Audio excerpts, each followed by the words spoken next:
Hai barudak, kumaha poe ieu tetap sehat kan? Ya, pendak deui sareng ibu dina pangajaran basa Sunda. Ieu barudak, masih cicing di imah kan?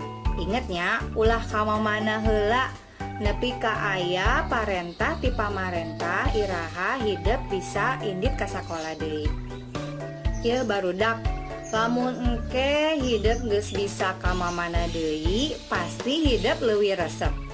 Upamana wae hidup bisa indit ka sakola, jadi bisa panggih jeung babaturan deui. Terus hidup oge bisa jalan-jalan ka mall bareng jeung ibu jeung bapak hidup. Pokona rekamana wae pasti leuwih resep lah. Tah, lamun hidup reki inditan, hidup kudu ati-ati.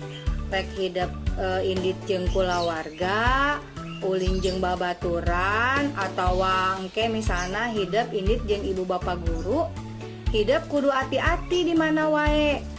Upamana ye, lamun hidup misalnya keur lempang di jalan. Tah, aya tempat keur hidup lempang nyaeta di trotoar.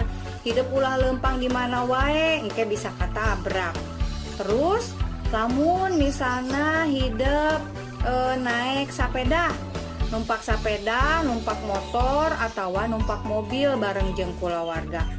Jalana kudu dibelah kenca supaya tetabrakan jeung mobil atau jeung motor nu lain. Ingat, jaga jarak oge jeung kendaraan nu lain supaya henteu tabrakan. Tah, terus lamun misalna hidup rek mentas di jalan, aya oge tempat anu khusus keur urang mentas nyaeta di zebra cross atawa di jembatan penyeberangan anu geus disadiakeun.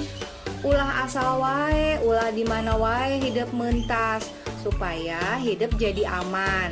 Tah, barudak lamun hidup misalna numpak motor, hidup kudu aya aturana oge.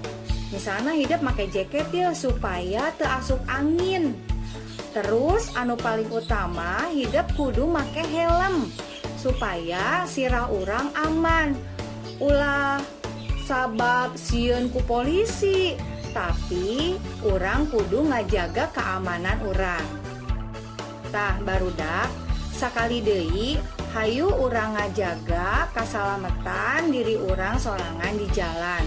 Sabab lamun urang teu ati-ati, lain urang wungkul nu rugi, tapi batur oge bisa cilaka. Tah, tapi ayeuna mah ulah kamana heula inget, di imah we heula.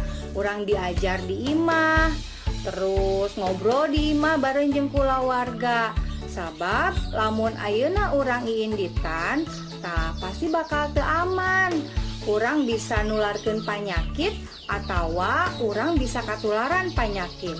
Jadi tetap di imahnya, wilujeng diajar barudak, jaga kesehatan, wilujeng enjing.